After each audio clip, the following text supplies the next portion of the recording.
할렐루야. 9월 16일 수요일 큐티 영상 시작하겠습니다. 오늘 말씀은 창세기 45장 16절에서 28절까지의 내용입니다. 오늘 내용은 총리 요셉이 형들을 만난 후에 형들을 만난 그런 사실이 바로 왕과 야곱에게 알려지는 그런 내용으로 전개되고 있습니다. 오늘 내용은 갈등이 전혀 없고 하나님의 은혜가 자연스럽게 흐르는 내용입니다. 어떻게 하나님의 은혜가 흐를 수 있습니까? 이것은 자연스러운 것 같지만 사실은 항상 그 앞에 원인이 있는 것입니다. 총리가 된 요셉이 형들을 만났을 때 잘 화해하는 그런 그 마음을 갖고, 그리고 그들과 좋은 만남을 가지니까 이제 하나님의 은혜가 더욱더 잘 흘러가고 있는 것입니다. 오늘 내용은 자칫 복수극으로 끝날 수 있었습니다. 형들을 만난 그런 요셉이 형들을 미워하는 그런 가운데 그 복수를 펼치면서도 그 이야기가 맞춰질 수 있었습니다. 그런데 그렇게 흘러가지 않고 하나님의 은혜가 자연스럽게 더 다른 사람에게 전달되면서 하나님의 은혜가 자연스럽게 총리인 요셉과 그 형들에게 전해지는 그런 모습을 볼 수 있습니다. 성경의 그런 이야기가 동화처럼 잘 이렇게 이해되는 그런 내용들 속에서는 우리가 하나님의 그런 관점으로 이 이야기를 어떻게 봐야 되는지 그 관점을 보는 그런 능력을 자꾸 길러야 되고, 또 그 속에서 하나님의 은혜가 어떻게 흘러가는지를 주의 깊게 보면서 성경에서 중요한 그런 단어들을 어떻게 사용했나 하는 것들을 또 초점을 맞춰서 읽으면 도움이 됩니다. 창세기 45장 16절, 요셉의 형제들이 왔다는 소문이 바로의 궁에 전해지자 바로와 그의 신하들이 기뻐하였다. 성경의 내용은 항상 그냥 읽어보면 다 자연스럽게 보입니다. 그러나 성경의 내용 속에서 자연스러운 그런 내용은 하나도 없습니다. 대부분 다 조금은 이상하게 흐르는 그런 내용들입니다. 그래서 우리의 그런 관점을 조금 더 새롭게 하면서 성경을 읽는 법을 자꾸 습관을 들여야 됩니다. 여러분 생각해 보세요. 우리가 미국에 이민 왔을 때 미국 사람들이 우리를 환영을 합니까? 아니면 조금 경계를 합니까? 우리가 왔다는 소식을 듣고 가족들을 더 데려오라고 이렇게 이야기합니까? 아니면 가족들은 안 오고 너희들이 여기서 잘 살면 좋겠다, 그 정도의 생각에서 멈추게 됩니까? 사실 한나라에 다른 민족이 들어오는 것은 조금 이상한 일입니다. 한국에서도 지금 동남아나 여러 그런 민족들이 자꾸 들어와서 결혼을 하지 않습니까? 또 이슬람권 사람들도 와서 결혼을 하면서 정착하는 그런 사람들이 많이 있습니다. 한국 사람들의 정서는 어떠합니까? 그 사람들을 환영하면서 잘 받아들입니까? 아니면 조금 경계하는 그런 그 마음을 갖게 됩니까? 한나라에 다른 민족이 들어오는 것은 굉장히 이상한 일입니다. 그래서 한 사람이 들어온 것은 잘 환영할 수 있지만 너희 가족들까지 다 데리고 와라, 우리가 잘해주겠다, 이렇게 말하는 게 쉽지 않은 것입니다. 그런데 오늘 요셉의 형제들이 왔다는 그런 이야기를 듣자마자 바로와 그의 그런 신하들이 기뻐하면서 다 형제들을 데리고 오라고 이야기합니다. 17절, 바로가 요셉에게 말하였다. 무엇이라고 말할까요? 형제들을 만났으니 반갑겠구나, 이 정도에서 멈추면 되는 것입니다. 그런데 그렇게 멈추지 않고 그대의 형제들에게 나의 말을 전하시오. 짐승들의 등에 짐을 싣고 가나안 땅으로 돌아가서 선물을 줄 테니까 그걸 돌아가라는 거예요. 그대의 부친과 가족들이 내가 있는 곳으로 모시고 오게 하시오. 그렇게 이야기합니다. 그냥 오라는 게 아니에요. 바로는 모든 권한을 다 가졌잖아요. 이집트에서 가장 좋은 땅을 드릴 터이니 그 기름 땅에서 나는 것을 누리면서 살 수 있다고 이르시오. 그렇게 이야기하는 겁니다. 뒤에 보면 그 마음에 정말 호의를 베풀고 이야기하는 것을 볼 수 있죠.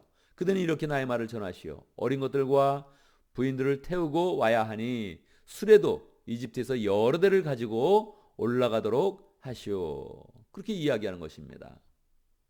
여러분, 이게 되어지는 일이 아니에요. 우리가 미국 대통령을 만나면 미국 대통령이 너무 반갑습니다, 당신들 친척들을 다 데리고 오십시오, 내가 비행기도 보내겠습니다, 전용기도 보내겠습니다, 그렇게 이야기하겠어요? 그렇게 이야기하지는 않을 것입니다. 그냥 악수하면서 식사 잘해도 우리는 그것으로 만족하지요. 이런 호의가 어떻게 베풀어졌냐는 거예요. 이런 호의는 자연스러운 건 내용이 아닙니다. 이것은 요셉이 형들과 화해를 잘했기 때문에 하나님의 은혜로 주어진 거예요. 부어진 겁니다. 21절 이스라엘 아들들은 바로가 하라는 대로 하였다. 여기서 성경은 살짝 단어를 한번 바꿨습니다. 무슨 단어를 바꿨습니까? 야곱의 이름을 이스라엘로 바꿨습니다. 27절에서 한번 바꾸고 마지막 28절에서 다시 한번 또 바꿨습니다. 야곱과 이스라엘은 동일한 그런 사람의 이름인데 이스라엘은 하나님이 지어준 이름이고 야곱은 아버지가 지어준 이름입니다. 그럼 어떤 이름을 써야겠습니까? 하나님이 지어준 이름을 써야겠지요. 사실은 아브라함도 하나님이 만들어준 이름입니다. 원래 아브라함의 이름은 아브람이죠. 아브람 이렇게 된 세자인데 하나님이 이것을 아브라함 이렇게 바꿔줬습니다. 그 의미를 주면서 바꿔준 것이죠. 아브라함이 열국의 아버지, 열방의 아버지, 모든 민족의 아버지 이런 뜻을 가지고 있습니다. 그래서 내가 너를 믿음의 조상으로 삼아서 열국의 그런 조상으로 삼아주겠다 하는 그런 그 마음으로 이름을 주어진 것입니다. 그러니까 그렇게 아브라함으로 우리가 계속 부르고 있지 않습니까? 야곱도 그래야 하는데 야곱은 교활한 자, 조금 스마트한 자 이런 뜻을 갖고 있는데 근데 그 이름보다는 하나님과 겨누어서 이겼다 하는 그런 그 말이 훨씬 더 멋있는 말이죠. 그래서 이스라엘을 사용해야 되는데 성경은 바로 야곱 스스로 이스라엘이라는 그런 말을 사용하지 못하고 성경이 기록할 때도 야곱과 이스라엘을 혼용합니다. 무슨 뜻입니까? 그 삶이 완전히 변화되지 않았다는 것이죠. 이제 서서히 야곱이 그 마음 가운데 하나님이 주신 은혜를 잘 따라 살면서 그 마음이 변화되고 있는 것입니다. 그래서 이제 이스라엘이라는 그런 단어를 점차 쓰고 있는 것이죠. 이스라엘 아들들은 바로가 하라는 대로 하였다. 그래서 이제 요셉의 형들이 바로 하라는 대로 가는 겁니다. 어떻게 해요?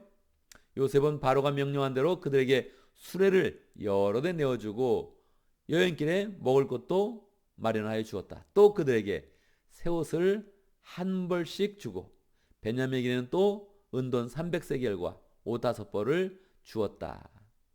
23절 요셉은 아버지에게 드릴 또 다른 예물을 마련하였다. 그래서 요셉이 형들에게 굉장히 잘 호의를 베푸는 것을 볼 수 있는 거예요.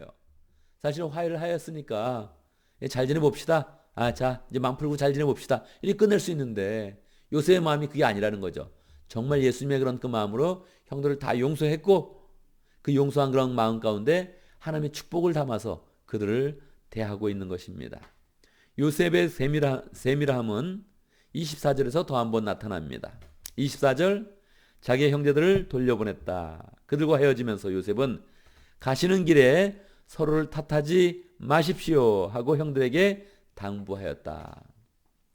사람들은 누구를 비난하고 싶은 그런 그 마음이 있어요. 왜 비난을 해야 됩니까? 자기의 책임을 면하려고 비난하는 거죠. 아니 비난하지 않으면 자기의 책임이 돌아올 것 같아요. 그러니까 먼저 공격하는 것입니다. 먼저 다른 사람의 말을 하는 거예요. 비난하는 것이죠. 그래서 요셉은 차분하게 이야기하는 것입니다. 가시는 길에 서로를 탓하지 마십시오. 그렇게 당부를 했던 것입니다.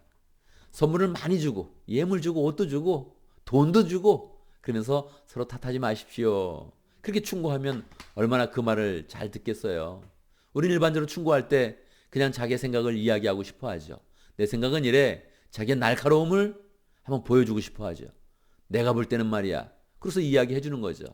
대부분 상처를 받고 충고를 듣지를 않죠. 요셉처럼 하면 왜 안 듣겠습니까? 옷도 주고 예물 주고 돈도 주고 수레도 주고 이 수레라는 게 뭐 지금으로 치면 멋진 차 아니겠어요? 차도 하나 뽑아주고 그러고 한마디 하는 겁니다. 싸우지 마세요. 얼마나 배려가 깊습니까? 이런 말을 듣고 누가 안 듣겠어요? 기분 좋게 듣는 거죠. 주님의 은혜가 막 흘러 넘치는 것입니다. 이 넘치는 그런 은혜가 이 넘치는 축복이 자연스럽지 않다는 거예요. 원래 자연스럽지 않은 것인데 한번 화해의 물꼬를 트고 한번 은혜의 물꼬를 트니까 그것이 열매 맺으면서 계속 넘치게 나타난다는 것입니다. 수레를 보고 예물을 받은 야곱이 어떠했겠습니까? 야곱은 정신이 나간 듯 어리벙벙하여 그 말을 고지 들을 수가 없었다. 그렇겠죠. 요셉이 당시 당연히 죽었는 줄 알았는데 이 집제가 총리가 되었습니다. 그럼 어떻게 믿을 수 있겠어요? 어안이 벙벙한 거죠. 몇십 년 동안 내 아들은 죽었다 이렇게 생각했는데 그 아들이 살아있고 지금 총리가 되어 있다는 거예요. 믿을 수가 없죠. 그런데 수레를 보고 나니까, 예물을 보고 나니까 안 믿을 수가 없어요. 그리고 믿는 게 또 좋은 거잖아요. 그래? 그렇다면 내가 가겠다. 죽기 전에 가서 내 아들을 만나겠다. 이렇게 이야기하는 것이죠.